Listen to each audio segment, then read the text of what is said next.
Ciao, io sono Lucio, questo è un Brewing Diary on the road. Oggi video particolare perché andremo a Europe, 100 birrifici, 800 birre. Prima volta che ci vado, vediamo.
Sono tornato a casa, dopo circa 10 ore di bevute ero abbastanza stanchino e quindi ho deciso di registrare l'ultima parte del video in un altro giorno, diciamo con più lucidità. Mi porto a casa una bellissima esperienza, era la prima volta che andavo a Europe, è stato molto interessante provare tantissime birre e le più interessanti sono state la Gose di Molesto, poi Baladin, una Wood Aged Beer, il nome non lo so pronunciare, era nata 2018, invecchiata in botte, e per birrificio La Diana mi è piaciuta tantissimo la Imperial Stout maturata in barrique per 12 mesi, quindi molto interessante. Oltre a questo ho evitato tutte le birre acide perché non sarebbe bastato un giorno per assaggiarle tutte o comunque per farsi un'idea, visto che la varietà era veramente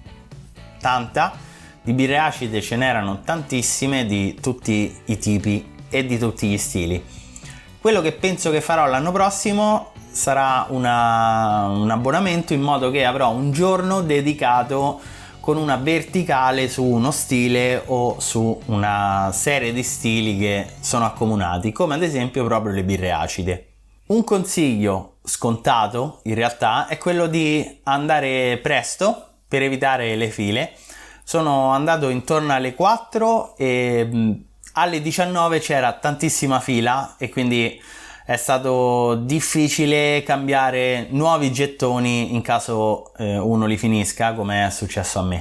Quindi si rischia di perdere abbastanza tempo per fare la fila in quell'ora. Tra l'altro era sabato, quindi proprio l'orario di punta. A proposito di gettoni, sui prezzi, alcune volte può risultare difficile spendere 8 gettoni, quindi 8 euro, su un 0,15 centilitri di birra, però cercando di capire lo stile, la difficoltà nel produrre quella particolare birra, direi che è più che accettabile, quindi in alcuni casi è più che giustificato il prezzo, in altri un po' meno, però in linea generale a me è sembrato che ci siamo comunque con i prezzi. E questo è tutto. Ci vediamo a Europe l'anno prossimo, lascia like, iscriviti al canale se non l'hai ancora fatto, così non perdi i prossimi video.